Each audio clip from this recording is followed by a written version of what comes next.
Just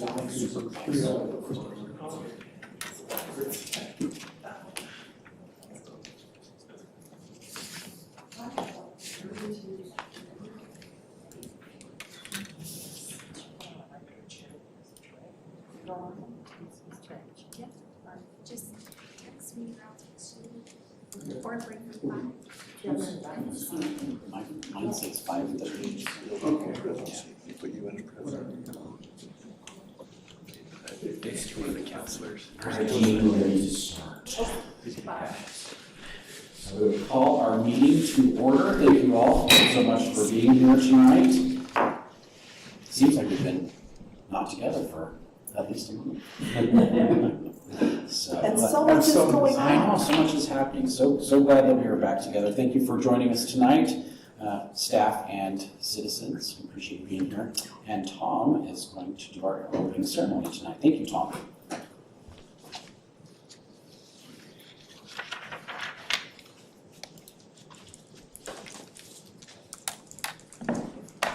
I appreciate this opportunity, especially as we're coming up on Pioneer Day. As I was driving to Salt Lake City hurriedly this morning, I heard, pardon? You don't drive any other way. I don't know how to drive any other way. I was listening to the news of Jeff Bezos and his team, how they had gone into space as a private citizen, not NASA, and had returned safely. And they had done things that NASA hadn't done. They had shock absorbers under the seats and cushions. They had big windows, so this was luxury. So the 18-year-old boy that was going up there, who had to pay only $25 million, he could ride in comfort. But I thought of this because, in a sense, they are pioneers. They're pioneers in their own right, along with Richard Branson. And it'll open up another era of exploration by private entrepreneurs. He said in his quote that he was not a pioneer, but a tuner. I thought that was interesting because Richard Branson did similar thing just a week earlier, and Bezos tuned it, just made it a little bit bigger. And of course we had John Glenn and others who had gone into space, landed on moons. This was just another step of improvement upon that quest. It's, in my opinion, it's extremely high risk, a big challenge, huge preparation, and extraordinary cost, but it pushed the boundaries of exploration. This week, we're commemorating Pioneer Day, a different set of pioneers. There's many iterations of pioneers in America. Obviously, Columbus, the Spanish explorers, the mountain men, the trappers, Lewis and Clark. And then, of course, as we're going to celebrate on Saturday, the Mormon pioneers of 1846 and 1847. Not to forget the Oregon Trail, other exploration groups.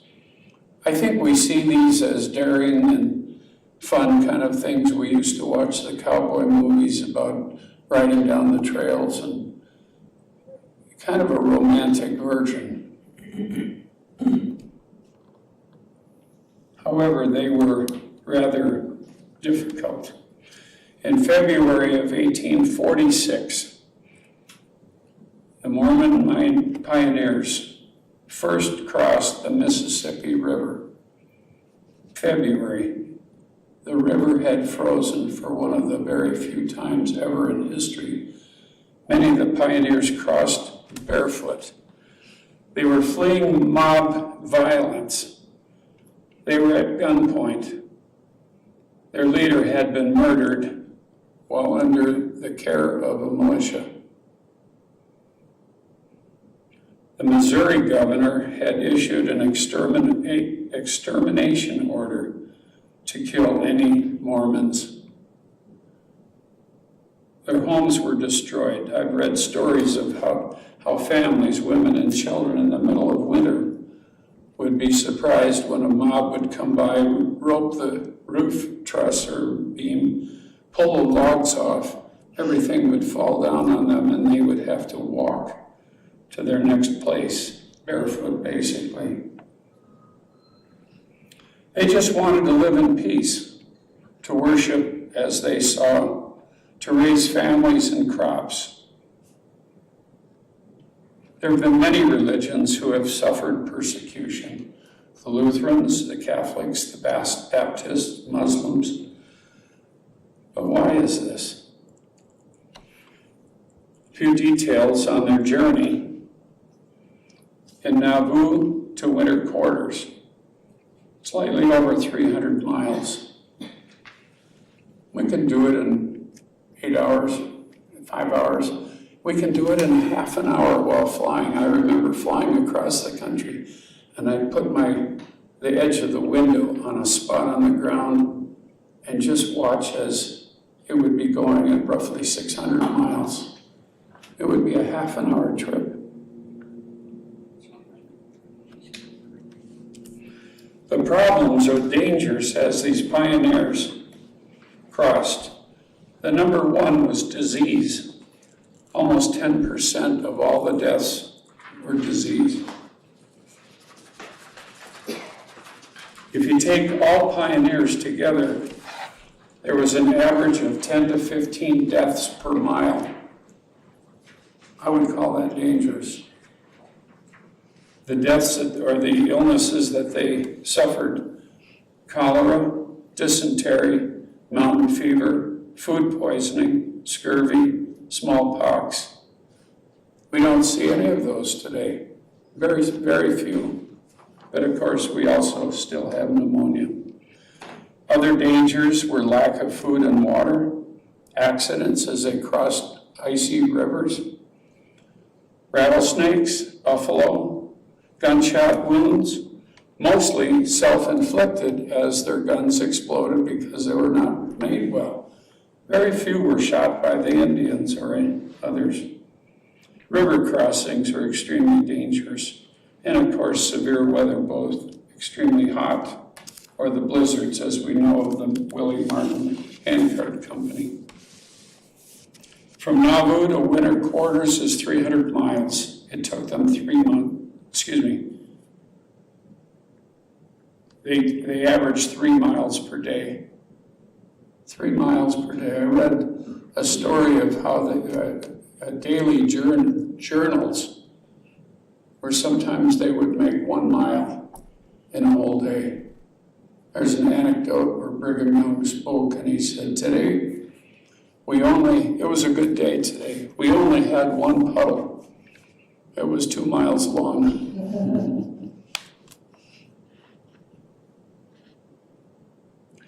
60 to 70,000 pioneers left in the total journey. That's slightly over 3,000 per year. There were 250 companies. They were organized in groups of 100s, 50s, and 10s. There was also groups of handcarts. 3,000 total, where there was no animals to pull them. They had to push all of their belongings in big wagon or carts. They were highly organized. They had a very strict set of rules where they could not exit or enter without certain procedures for their own safety.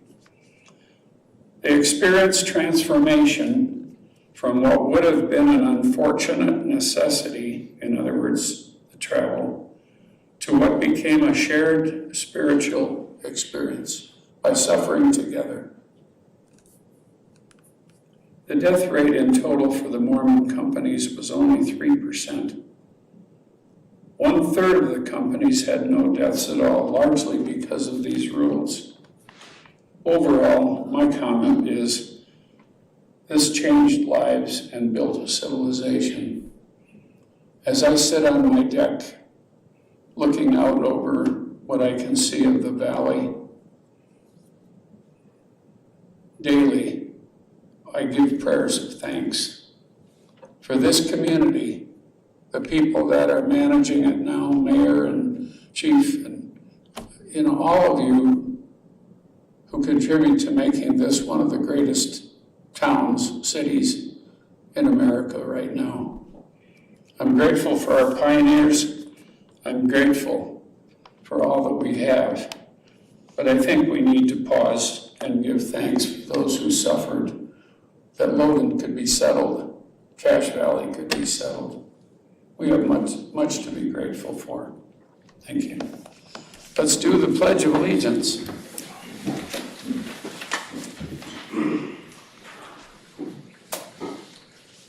I pledge allegiance to the flag of the United States of America and to the republic for which it stands, one nation, under God, indivisible, with liberty and justice for all.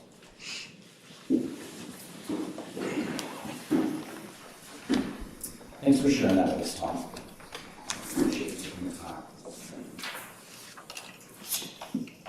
I will entertain a motion for acceptance of minutes and approval of the agenda. I will move acceptance of the minutes and approval of the agenda. I will second that. It's been moved and seconded. All those in favor of acceptance of the minutes and approval of the agenda, please say aye. Aye. Any opposed? Our regular 2021 meeting schedule are the first and third Tuesdays at 5:30, and our next meeting is August 3rd. That's coming up. All right. Now's an opportunity, if anyone wishing to comment on any item that is not otherwise on the agenda, you may address the City Council at this time by stepping to the microphone and giving your name, please, and address for the record. Make sure that you have signed in as well, too. And if you can please keep your comments to 3 minutes or less, we would appreciate that. Thank you so much.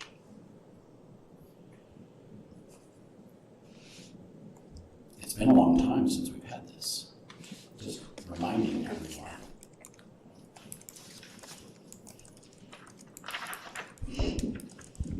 I had a brief chat with I'm Gail Yost. Thank you.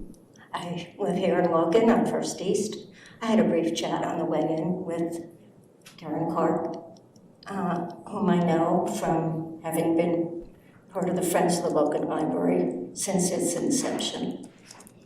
And I'm very grateful that we have a library here. I'm very grateful that we have access to resources, because there are many places that don't have those accesses. They don't even have Wi-Fi in some places still in this country. I'm especially thankful to be part of the Friends of the Logan Library, and we're having a book sale. And it goes until the end of this month, and there is an hour in which 12:30 to 1:30 we have lunch, and it closes at 5:30 every day. But the library book sale is from donations as well as from weeding out the books that are no longer being useful in the library. And I would admonish anybody here or anybody listening to please come to our library book sale, because all of the proceeds go towards helping furnish different resources, more resources for the library itself. Thank you. Thank you, Dr. Yost. I'm sure there will be some nice fundraising opportunities coming up for the library in the near future. Thanks for bringing that up. Anyone else? Before we move on, I just want to mention that Ernesto Lopez has been excused today. He is off on a family matter, so we're missing him, but just want to make that known. Mayor, staff reports. All right, I'll turn on my microphone. I just wanted to mention before we move to item 6A that due to our severe drought conditions, we've had a lot of questions about what can we do, what should we be doing? And I just wanted to let all of you know that our water department put out a really good press release with information last week on what residents can do, what the situation is, what we're recommending. So we are requesting that residents decrease the frequency of watering. And I will add that our Parks Department has cut their watering schedule by half. So again, the slogan is yellow is the new green. So if you see our parks starting to turn brown, the idea is that, you know, it preserves them. They will go dormant, but not die if we can cut back on the watering. So again, we encourage you all to do the same and bear with us if our parks are not at the usual impeccable level that our crews usually keep them. So that's the reason. And with that, we'll move on to item 6A, and our City Attorney Kimber Housley will update council on that item. This is just to notify council that we will be holding a public hearing at the next council meeting. We didn't put this under workshop because it doesn't require council action, but this is the property trade that we're doing for our power substation on the south end of town. And so we're required, even though it's a trade, we're required to hold a public hearing regarding that. So, any questions? So we have so much growth in the southwest portion, and the Light and Power Department had secured a piece of property to use for the new substation, and we're about to move forward when we were approached by Cytiva, and they are doing a large expansion of their business, but to do that, they needed the parcel of property, you know, our little corner for the substation was part of that. So they secured some property and we're doing a trade. So we feel like it's a win-win. It will help economic development.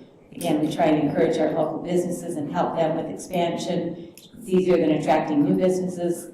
And this trade will be great for a power substation, and they're looking forward to getting started on that, the Light and Power Department. Light and Power's content with the new location. Yes, it works great. This lot was actually, the one that we're trading for was our first choice, but we couldn't reach a deal with the property owner, so we went with one that was a little further to the east.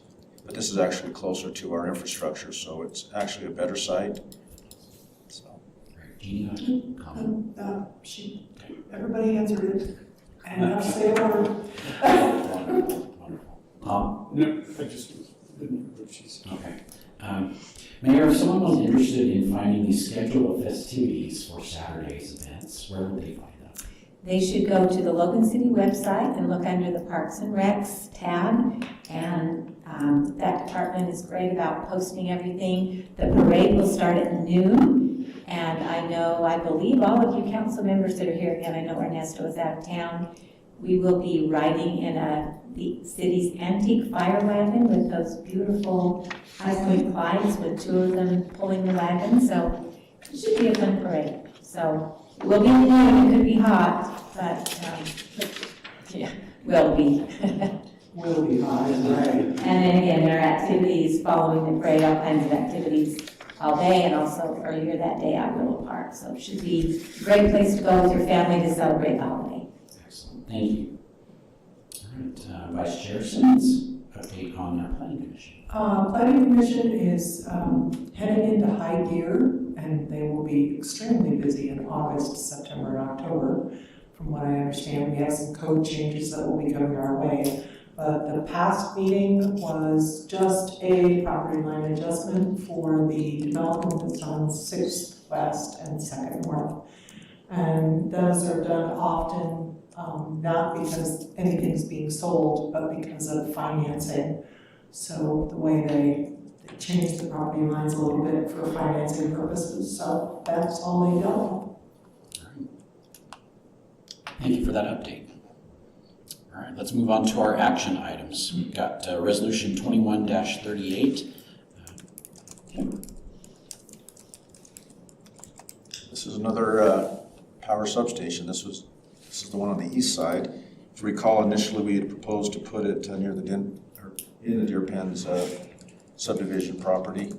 We were asked to go back and see if we could find a less impactful location, and the university finally agreed to allow us to lease the site. They would not sell it to us, but they will lease one for 40 years. because it's longer than 5 years, the council's required to approve that by resolution. And the lease and terms are in your packet. And Mark covered those last time, if you can all recall, I a don't month ago. What is the location? It's right by the law. It's, yeah. Oh, okay, it's down below. Okay. It's about 100 by 100 area, and it's basically it. It's located close to a transmission line, which is the key requirement, and so that limits the sites, but we'll be putting the power underground under 12 piece to get to the substation to minimize the impact there as well. So we appreciate the university negotiating with us on that, and that was a case of listening to the neighbors. And again, a better location than where we had. But I'll still look. It's in Amy's backyard. Yeah. I would have looked at it in both locations. Kimber, not a public hearing, correct? Correct. Okay. Any other questions for Kimber? All right. I will entertain a motion if anyone has one. I will move acceptance of resolution 21-38. A second. 21-38 has been moved and seconded. All those in favor, please say aye. Aye. Any opposed? Motion carries. Our next action item is a public hearing, Resolution 21-39 for a budget adjustment. Ruben. So now that we approved the idea, now we have to allocate the money for it, I guess. That's exactly right. Just so people are aware, I mean, because the Light and Power Department, that is an enterprise fund, no matter where they had located it, they would have paid for the property. If it had been on city property, they still would have paid the general fund. So there would have been a cost associated with that, no matter where it was located. I was only saying that because I find it ironic that we have to talk about the money, but we don't talk about the property in a public hearing. I just find that ironic, that's all. So any questions about that? So the amount there, so this is, what we have to do is we have to book a lease liability on our financial statements, and this is the actual expense side of it. So we have an annual principal that we'll be paying, and then this amount here, $313,428, is the amount of the total. You'll have a revenue and an expense, and so it's both sides of it, but that's what you'd be approving. So the lease liability is against the enterprise fund? Yes. Okay, Not the general. not the general fund. Just want to make that clearer. All right. Any other questions for Ruben? No? All right, this is a public hearing, so this is your opportunity to address the council concerning Resolution 21-39. If anyone would like to speak, now's your opportunity.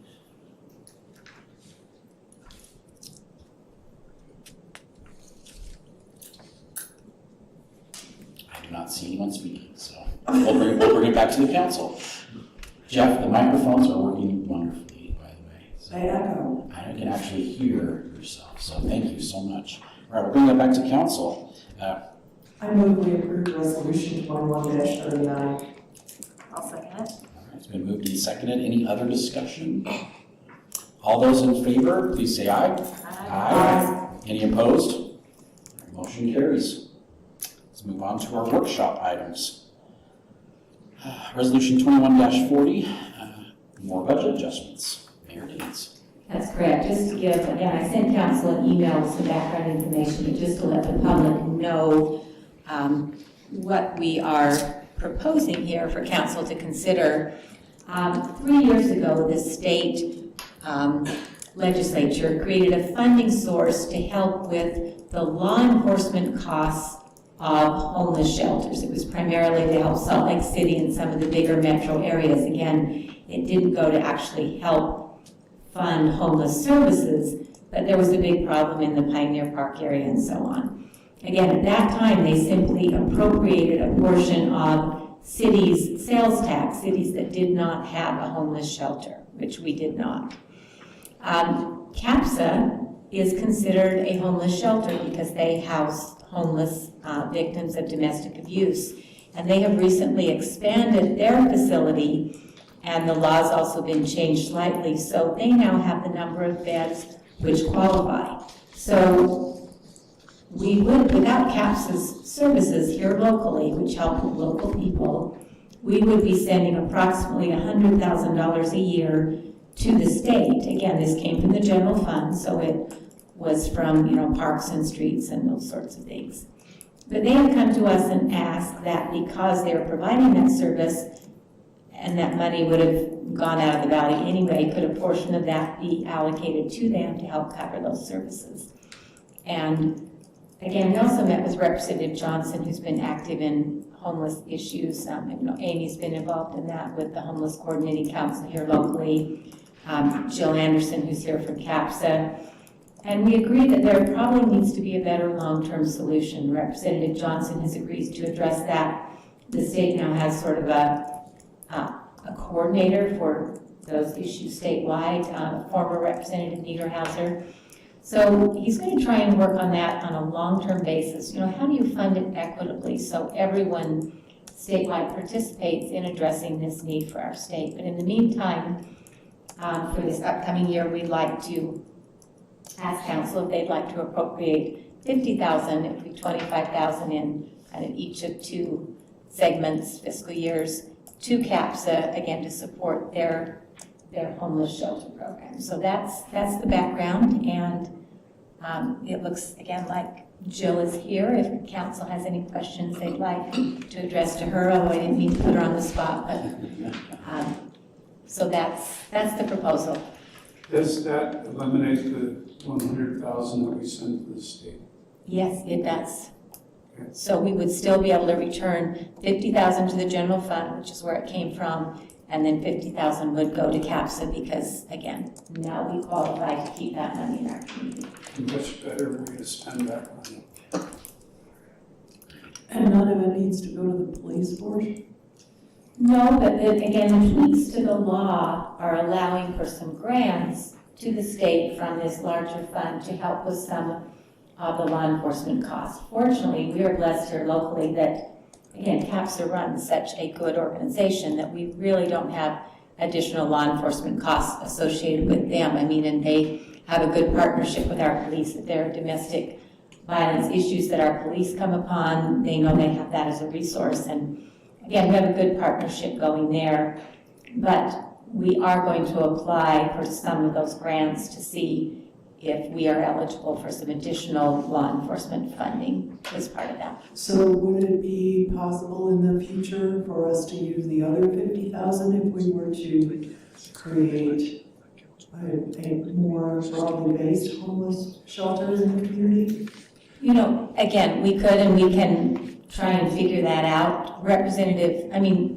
Rich's perspective is, what if there was a state sales tax, a little percentage from all the sales tax in the whole state, then everyone participates equally. Because right now, because the shelter is located in Logan City, that money goes to there. But they also serve people from the county, and certainly we know there are homeless individuals that, don't have a domestic violence connection countywide that need shelter. So again, we're trying to approach this in a longer term way. Again, we just think it's too early to think it will happen this legislative session. That's why we went ahead with this proposed appropriation now.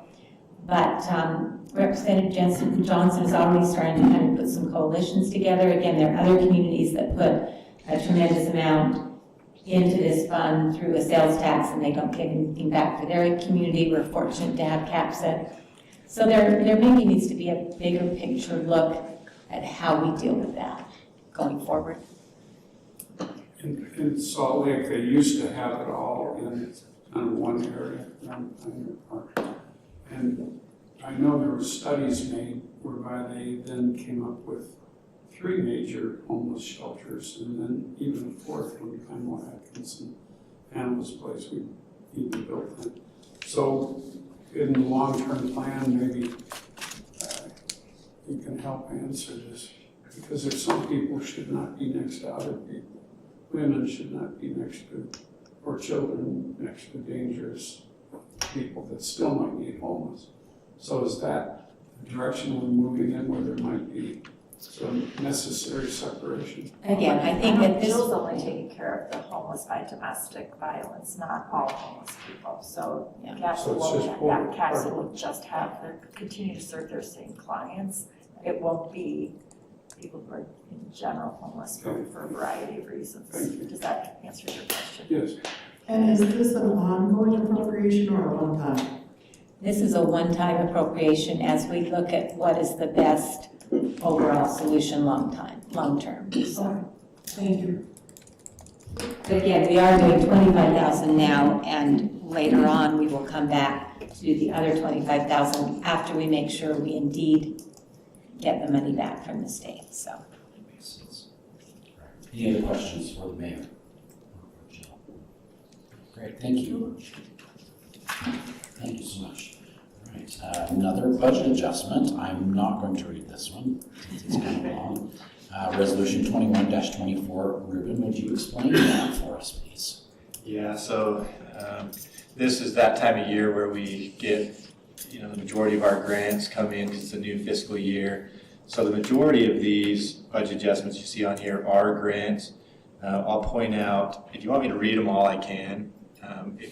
Or I'll just kind of point out some of the major ones here. And we do have all the department kind of experts or department heads that are over these grants. So if you have specific questions about the project that it's funding, we do kind of have the experts We here. have a lot of time tonight. I'll cover them.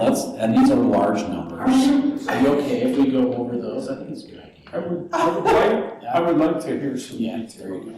All right. Okay. I know you'd like to leave it. No, I'm pretty much, they're all RAPS grants, so it's like, okay.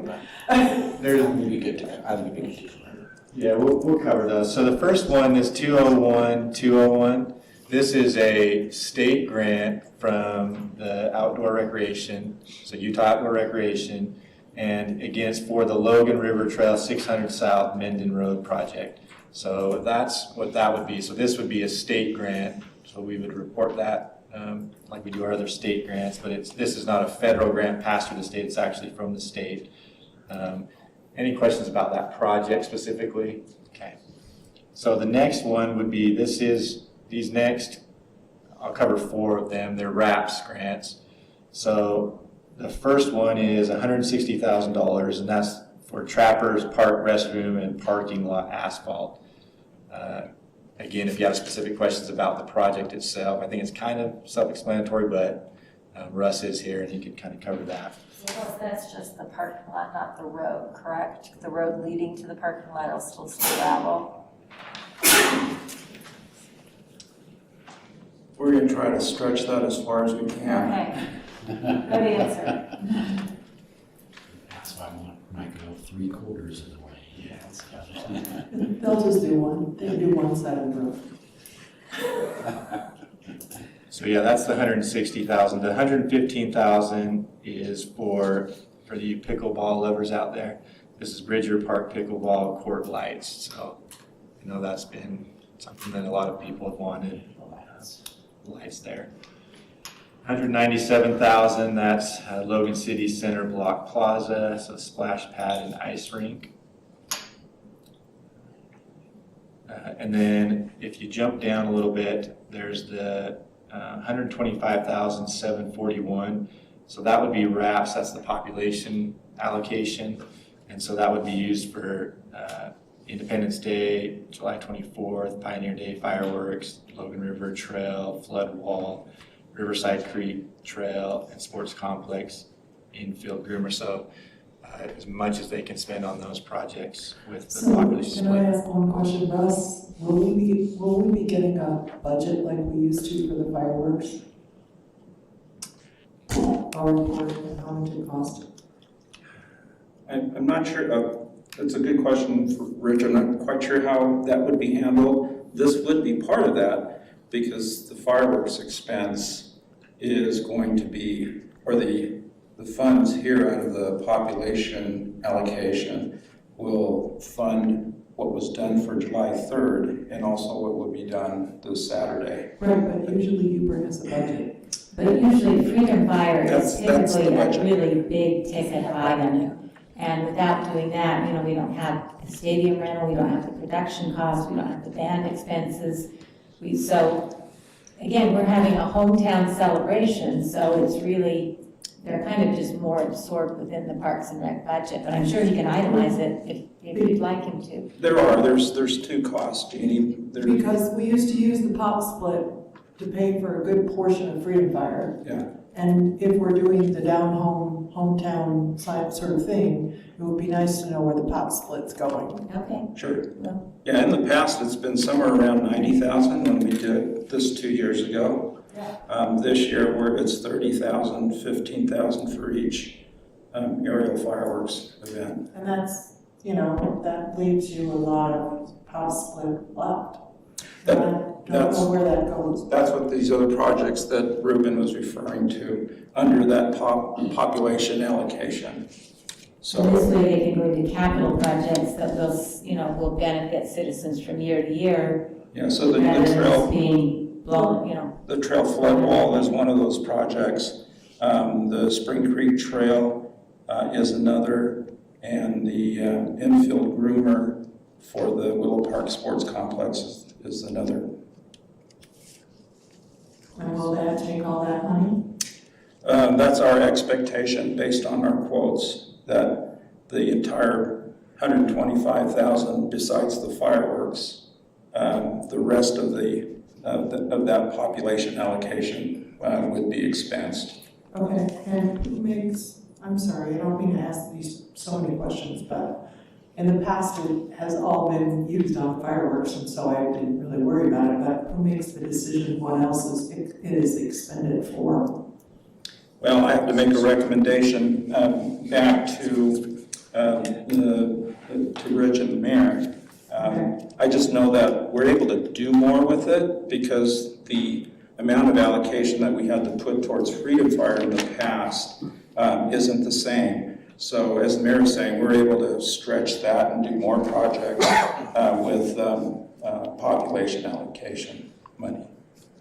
Okay, I was just, because I know when you do RAPS grants, there's sort of an order to them, and you know ahead of time which projects you prioritize, and so then now we're doing different with the pop split. I don't know how that extra money is how it's being determined, but if it's between Rich and the mayor, then, you know. Well, actually, it's That's what's during, before it's you right actually now. during, That's what you're deciding is how yeah, it's being it's during this process that we're bringing it to you, saying, in the 125,000 of the population split money, this is what the department is proposing to use it for. Okay, all right, thank you. So if we had alternative suggestions, this is the time we should be bringing up forward. Right, and again, these are items that are just on the capital list for the Parks Department, but again, if you'd like to direct us otherwise, give us some suggestions, let us know. Okay, thank you. Continue. Okay, we'll go, kind of jump back up to, there's a 19,263. So that is a grant from the state. That's actually a federal grant passed down through the state. And that's to purchase digital content for the library. And we've had this grant multiple years, a little bit different what we spend it on, but not new to us. There's one for $12,000, also a grant that's federal being passed through the state, and it's to purchase books for the library. And then there is another one, let's see, there's a $15,000 one if you go down a little bit, and this is same thing, passed from federal down through the state, and it's to purchase a book, bike, outdoor equipment, and laptop. So What's a book bike, Karen? that's a question. When I was reviewing this for the meeting, I was like, what the heck is a book bike? And you get to read while you bike. She might give you a ticket for riding while you bike. And what kind of outdoor equipment are we getting? Okay. A book bike is something that we can take with us to parks, to the Gardener's Market, and we can check out books to people there. And we're getting an we're getting a new canopy, because ours used to be blue, but now it's purple. and it needs to be updated. And we're getting some laptops so we can do story times in the park. This is all for when the library is being demolished and being built, and we are going to not have programs, so we're going to outreach. It's called Reaching Out at the Library. And so we're going to reach out to our public and go places. The book bike is a little more expensive than the quotes. I don't know if it's on there, but because we are buying a electric one that will help people get up and down the hills. So we have a lot of plans that we're going to buy a new sound system that we can work outside, so we can be our Hispanic Heritage Festival or in the parks to do story times. And we have a lot of plans, so we're excited and thought this was a good time to do this. And then those pictures are different, so you might want to share them amongst yourselves. I thought that was Kimberly. I like it that it's going to be 200 pounds.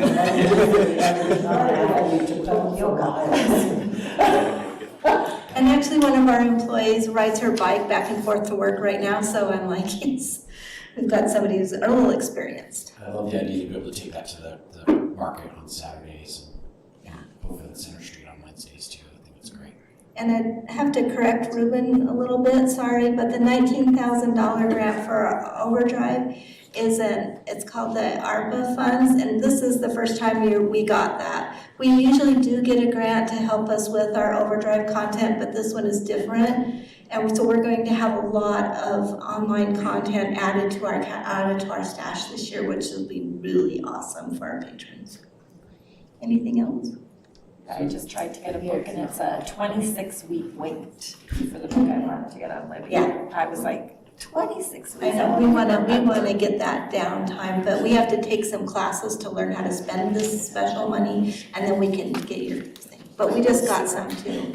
So do people check out books normally, the way they would normally do it, or how does it work?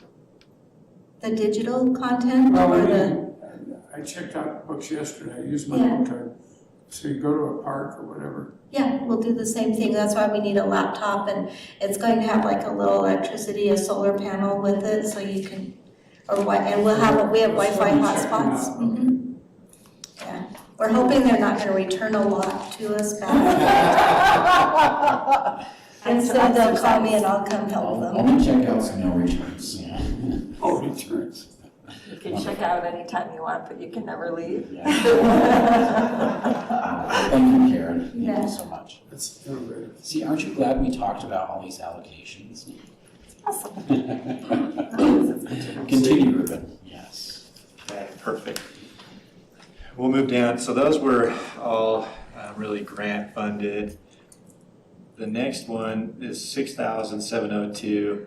This is actually, so we received a check from Matt Thompson from Safeguard Self-Storage. This is to pay for some trees. And so this would be the allocation for those trees.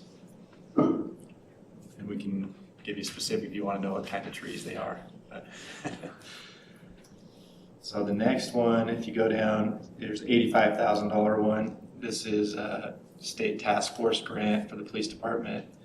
This is from the state, and it's to be used to reduce, prevent, and investigate drug use. So, the next one is $40,000. This is insurance recovery funds and department reserves for the purchase of replacement community development vehicle. So this is the vehicle that was damaged, totaled. In the intersection that I said it was super steep. Yeah. Like right after that. So yeah, again, this one's not a grant, just insurance recovery. Next one, a little bit larger, $2.5 million. This is a grant from Public Works Department. This is from the COG money, so Cache County Council of Governments, for 100 West Corridor Improvements, phase number 1. And we have Sam here and Paul, if you have specific questions about that project. Will it get us all the way to McDonald's, basically? I don't think that amount will, but. This is phase 1. Phase 2 will get you there. That will be the next portion.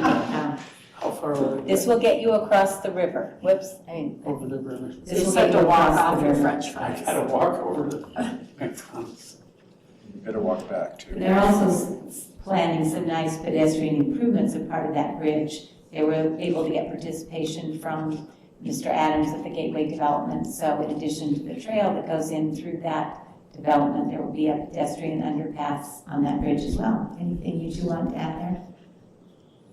So Tom, you'll be able to ride the book bike Oh, across the bridge. that's my next one. So- That's my next job. You're retired. When I retire, that'll be my next job. Okay, Excellent, very exciting, very exciting. good on that one?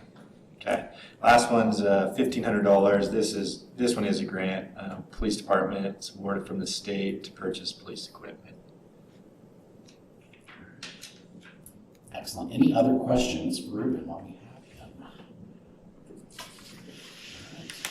Thank you so much for sharing all of that information with us. We appreciate it.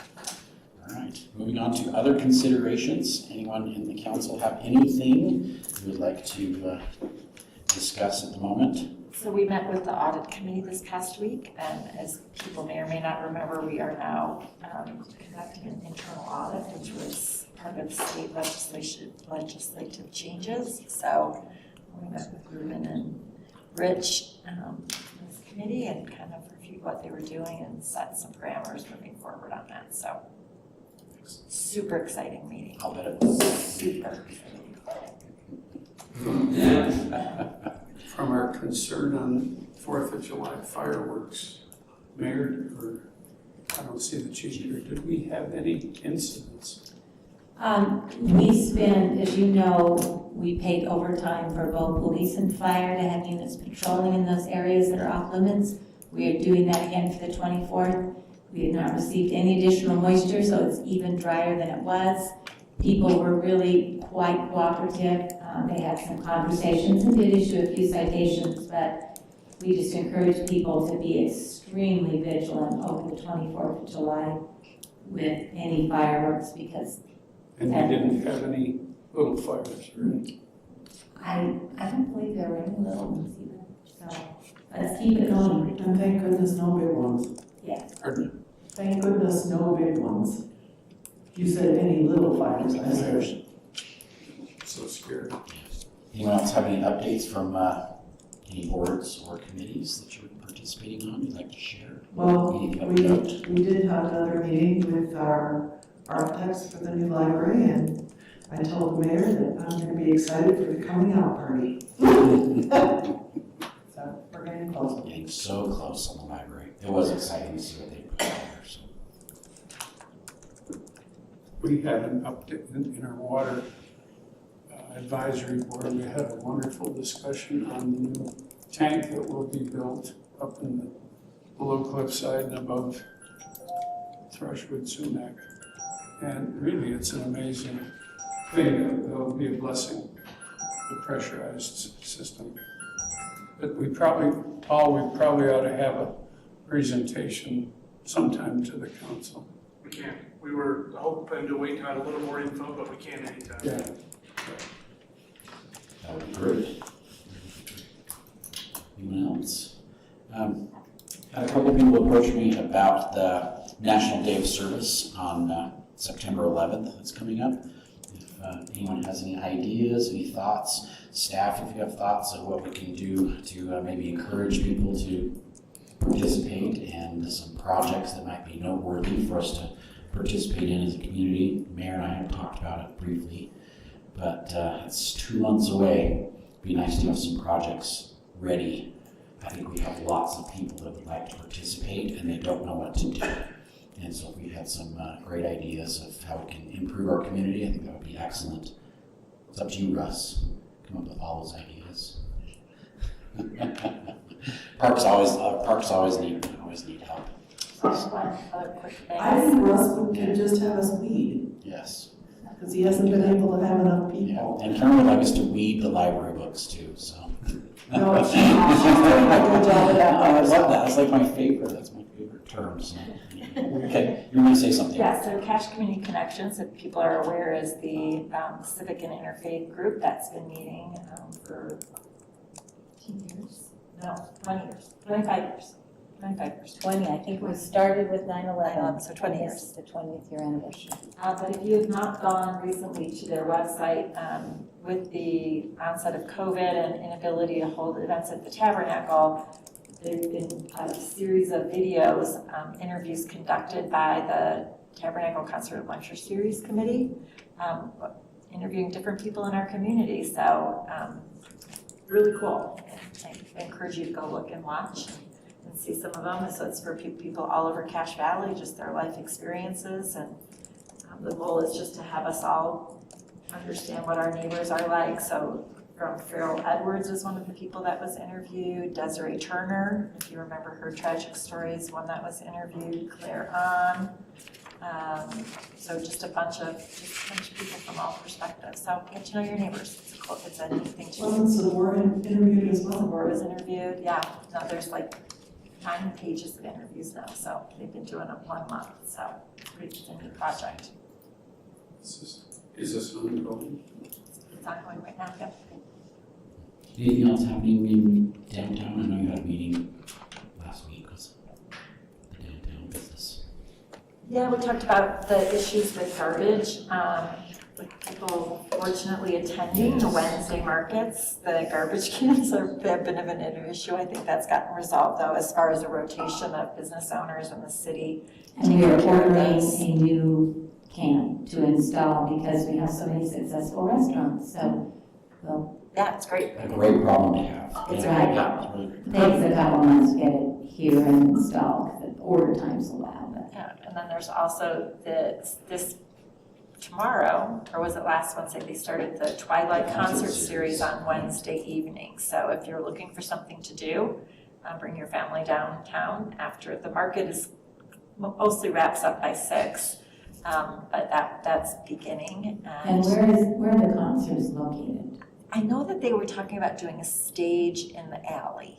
Okay, I spoke with Wendy Hassan, and she had also spoken with Gary Griffin. So both the Eccles Theater and the Utah Theater had performances going on, and evidently there was conflict because they could hear the concert inside both theaters. They could hear it. So I'll follow up. I think they are having conversations. Okay, but, I'll just make sure. That's good again, to know. this is high season for both of those theaters. so exciting what's going on. I know. With the market, and you've got concerts, and we've got performances, and The it's just. center block stage will move that, hopefully move that conflict when we get out.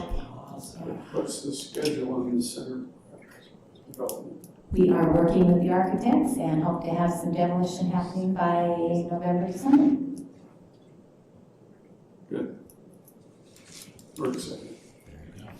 All right, anything else? I think we covered all the emails that we've received in the last couple of weeks, unless we have forgotten one. I know there's a couple that we're working on gathering information from the staff on, but I think we've got all those covered. So, Mayor, thanks for responding to a couple of those emails. Appreciate that. All right. There's nothing else. Let's go home and eat our candy bars. Thank you all for being here. We appreciate your participation, and everyone have a great night. Meeting is adjourned. See you Saturday at the party.